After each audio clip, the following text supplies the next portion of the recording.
Greetings, boils and ghouls. If you're dying for a killer deal on pre-code horror comics that are dreader than a doornail, you've stumbled upon the Crypt of Creeps.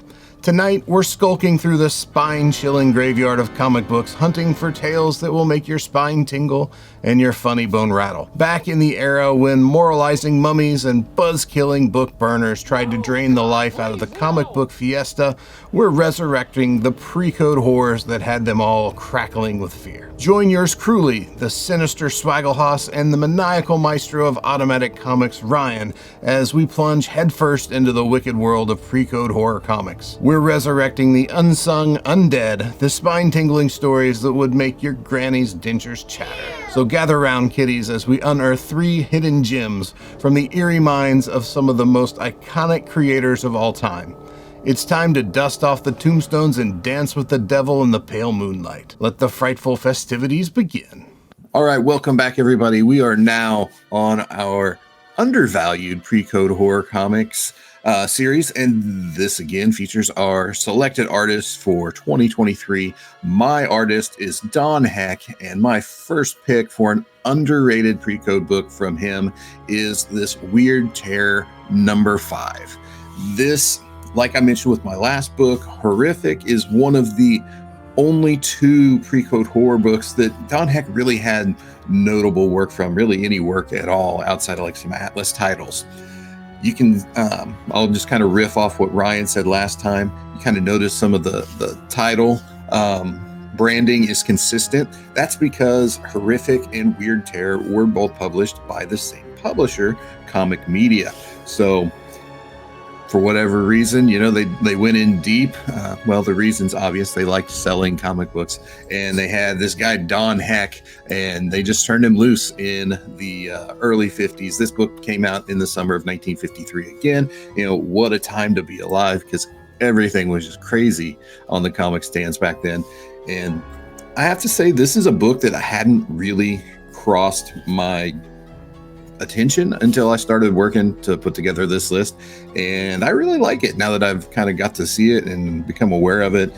It's got a ghoul in the front, you know, vampire fangs or a dead giveaway, green skin's also up there, but then when you look past him, you've got bodies that are just kind of hanging up, like, I don't know, like you might hang a slab of bacon in your smokehouse or something.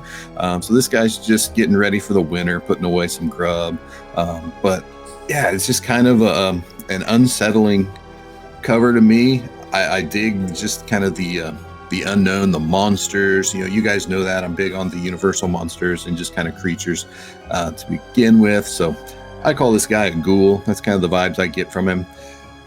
The thing I like about this book the most, though, is whereas some of Don Heck's work's a little more expensive, this guy is a much more value-driven book.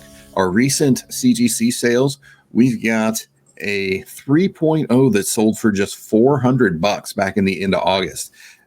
That's pretty dang affordable when it comes to pre-code horror books. And when you go even earlier this year, you have a 7.5 that sold for just $3,120. So that's a really nice pre-code horror book for a pretty reasonable price. And then late last year, we had a 6.0, which sold for $870. And I got to feel like this is the kind of book that, unlike your Mask 1, Ryan, where every copy that's found is generally going to be graded, I feel like this is a book that's going to be floating out there raw. So you can probably get this book in lower grades, mid grades, any grade really, for an even better price if you're able to find it raw out there, digging through those pre-code horror boxes, you know, that certain dealers have that we all gravitate towards, and we're lucky enough to find one.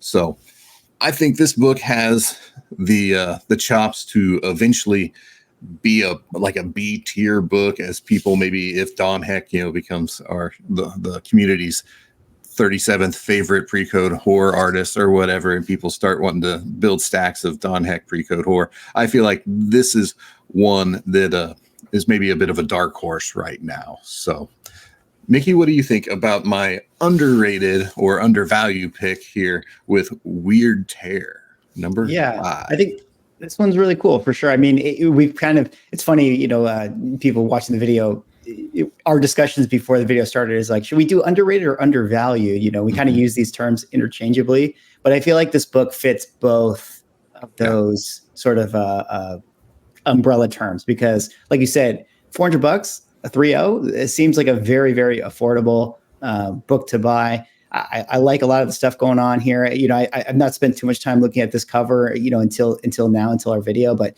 you got some cool things going on. You got some hanging stuff going on in the background, which, you know, weird PCH collectors like, because they're crazy. And then I also like that this cover, it's kind of like, it's almost like a POV, you know, and I'm trying to actually think about it, where a lot of the PCH books, you know, we're seeing something happening, or maybe the scare is happening to someone else, you know, like a guy is screaming because the zombie's chasing him, or the werewolf's chasing him.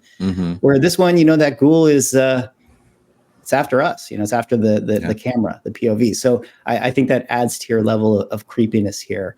And it's fun. It's cool. It's good to know that there's a lot of really exciting PCH books that still exist out there, and very, very affordable, you know, for people that want to just kind of break in and start collecting. So a very cool pick. Well, thank you. And I agree. And that's something I think as people stick with us throughout the rest of the series here, they'll notice with Don Heck, because I think the POV point is great. Every cover is just right up in your face with him. There's definitely a lot of books we've looked at before where, to your point, the action is over here. You know, you're observing what's happening. With the Heck, it's like you are in the action. So I hope you guys like that or disturbed by it, because there's more of it coming your way. So Ryan, what's your take on this weird tear number 5 that I've dug up? Yeah, so while you guys were talking about it, I was pulling up just some other pictures and information on it, and I looked up that 7.5 that sold for 3,120, and I mean it is a stunning looking book, because you get a slightly different feel for it when you see that higher grade copy, because it's like a deep blue, more deep blue in the background, and really bright red on the blood that's dripping down over the title, and so I mean it really pops, and I mean it's one of those books. I mean, like Mickey had said, it's not one that I had looked at too much prior to this, and you see that detail in the back, like the hanging in the back. It's a pretty creepy cover. And I had done a video recently where I was kind of like talking about my favorite, like I'll call it like affordable PCH books. And it was looking for books that the requirement was it had to be at least a 4.0 that you could get for under $1,000. And this one fits right in there. You know, I mean, it's like you got a 3.0 that went for 400, a 6.0 that went for 870. I mean, pretty affordable book, especially when you look at that 7.5, that's the second highest graded copy. Oh, really? So the on the census there are 2 8.0s and then there's 1 7.5, and so it's just sitting there like a half grade below the best known copy, and so you have like one of the best copies that is known to exist selling for just about $3,000, which I mean it sounds like a lot of money in some ways, but also when you know how much a lot of these books sell for, it in that way it doesn't sound like very much. So yeah, definitely a affordable, cool looking key. Yeah. And one of the things that really drew me to these two titles, the Horrific and the Weird Tear, as you'll see in the other videos, you know, there's some issues that, you know, they're not going to be particularly kind to your wallet, but compared to a lot of the pre-code horror out there, they're not bad at all. And these runs aren't that long. So it's the kind of pre-code horror run that somebody could start on and feasibly complete. You know, there's not many people out there who are going to just willy-nilly hop in and be like, you know, I'm going to finish Mask. Yeah, it's only 2 issues, but you know, you are going to wind up in the poorhouse if you try to do that. I feel like this title and, you know, there's some other ones out there as well, along with Horrific, are very accessible to people who are looking to get into pre-code horror. And I know that's a question that all of us get a lot, is people looking for direction on how to get into this particular genre of the hobby. So, Mickey, we're going to come back to you and let you talk about your first Undervalued book. Yeah, definitely. So this one is kind of an interesting one. Maybe it's a little bit of a tweener with like undervalued, underrated book, but Bernard Bailey has so many big keys that, you know, some of his lesser known keys could maybe be argued as being undervalued. And I wanted to talk about this book, so I figured we put it on the slide here anyways. But this one right here is Weird Mysteries #2 from November of 1952. And it's basically just your weird, spooky faces culty cover. A lot of the stuff going on in this one, and one of the reasons why I like it so much is there's so much to look at, so much fidelity going on with all the different faces, and there's a lot of cool stuff to take away from this, between the people getting scared, the hooded figure, boiling a pot of skulls.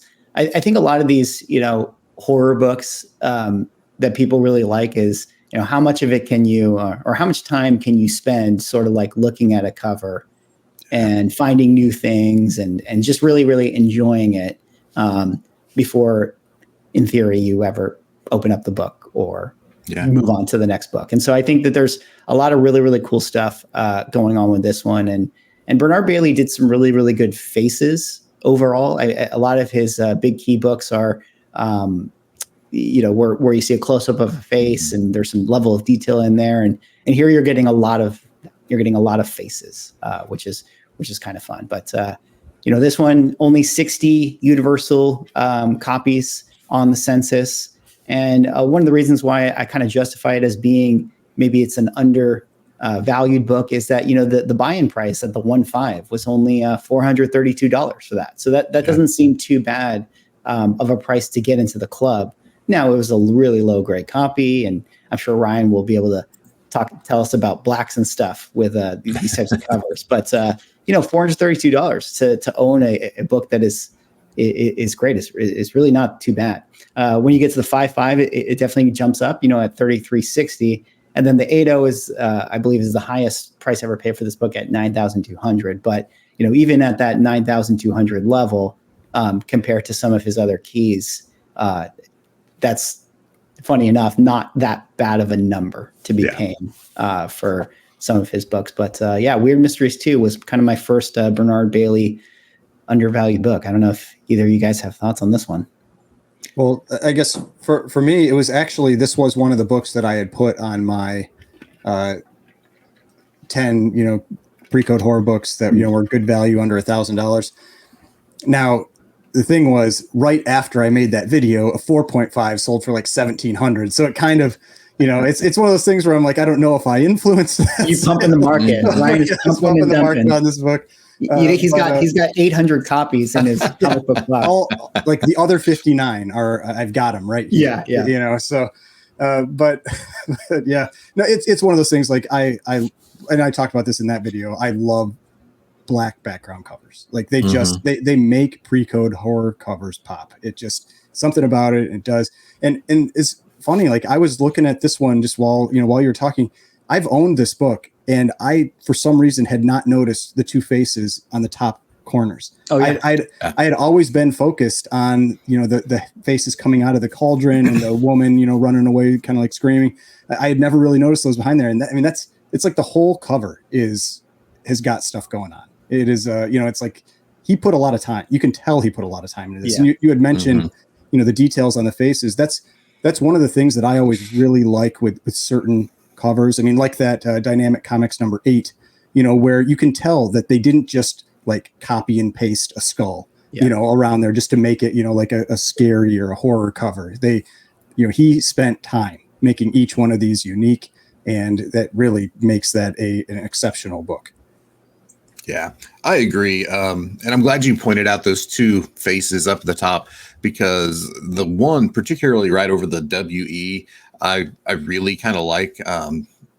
The thing you'll pick up with him is that he does really good eye terror, right? So like his eyes are always something to look at, and just the variety, not even in the faces, but in the individual eyes or individual eye sockets, even on some of the faces, just keep you diving deeper into this cover, looking for little details, and particularly the one in the top left with the cobweb in the eye or whatever, that's just pretty spooky. But I also feel like this is a book that's starting to catch on a little bit. Like I've seen it more this year leading into Halloween, through the summer, with some of the decent pre-code horror sales there have been. I feel like this one has, I don't know if it's just because like the glass broke for me. Like I finally saw it. It hit my radar. So now I'm seeing it more, and maybe it was just always there, but it definitely seems like it's more front of mind with me, and I notice it a lot more than I recall up to this point. But it's like you guys said, you hit on most of the points. It's so many classic horror elements, from just the weird faces, the big bubbling cauldron with the witch or whatever. It's just, yeah, it's one of those that you can spend way too much time just going further and further down the rabbit hole of awesomeness. So no, And I think that's a great pick. One other quick thing I would just point out, as you mentioned, like, it picking up some steam and stuff, is, I think Bernard Bailey has a history of doing a lot of, Spectre and older superhero stuff. But this is, I think, it may not be his first, but it's earlier in his PCH work. So maybe as his artist star power grows, it's kind of like, it's one of his first pre-code horror books, like not by a mile. I mean, 1952 versus a lot of his other stuff, 53 and 54. But something I thought I'd point out. Still getting his footing there a little bit. All right. Well, Ryan, you are up for your first undervalued or underrated book.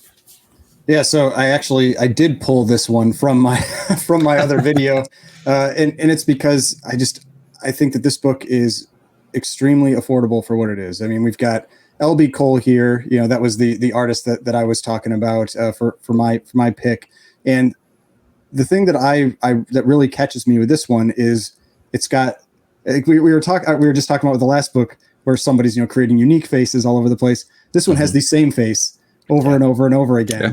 But the thing is, it's taken from Blue Bolt number 115, which is a very popular book for him, where you have that skull that's on the back there. And he basically just it's like if he had a computer right now, he would have, held down his finger on that part and grabbed it. And then he's like, I'm just going to paste this all over the back. But so to me, like you get something from that Blue Bolt 115, which is a very expensive book. And you get it in something that's a lot more, affordable here. And it's from a slightly more obscure title, not one of the ones that people really pay attention to quite as much as some of his others, like Blue Bolt. But, I mean, on the census, just 37, which tells me there are plenty of copies out there that are raw still. When I see a number like that and it's from 1953, I think that you probably have a decent shot of finding that book out there ungraded.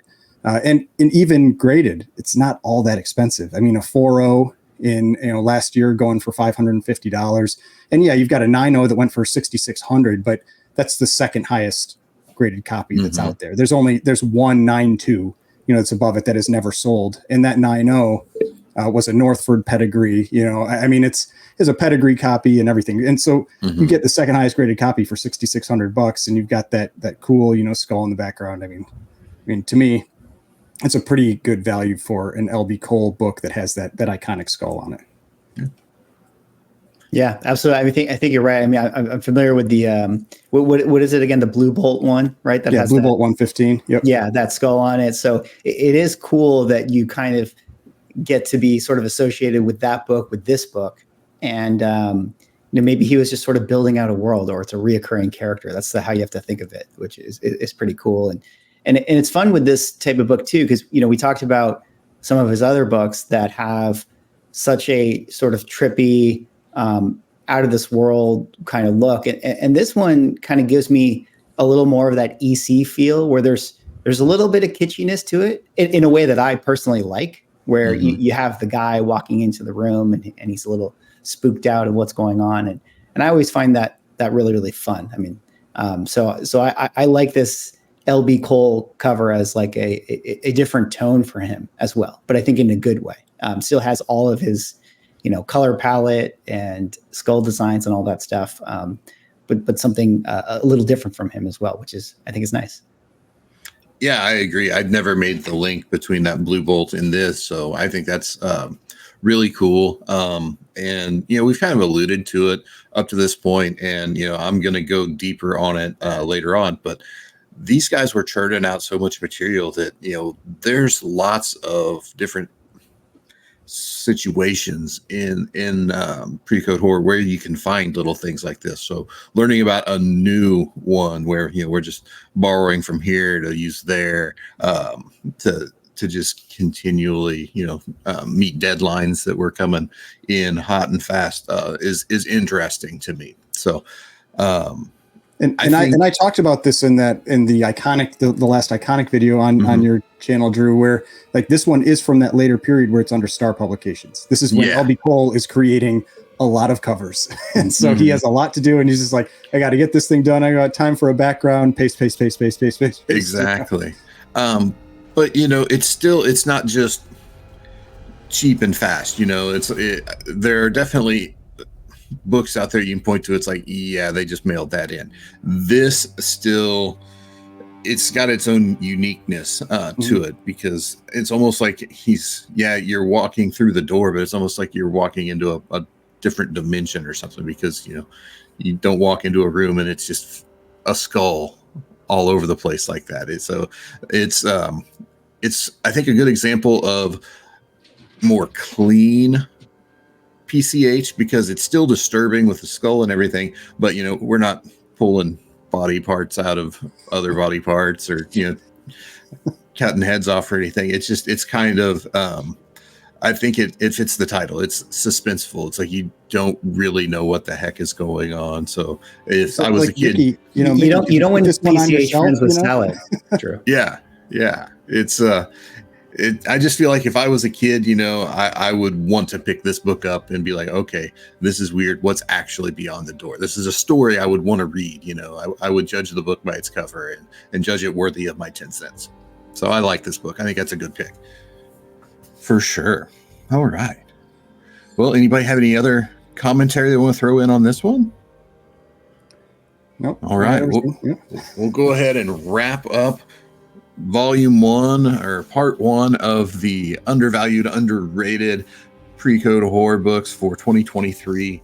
As with the iconic Pre-Code Horror book series that you've hopefully already watched. If not, you can go back and catch those too.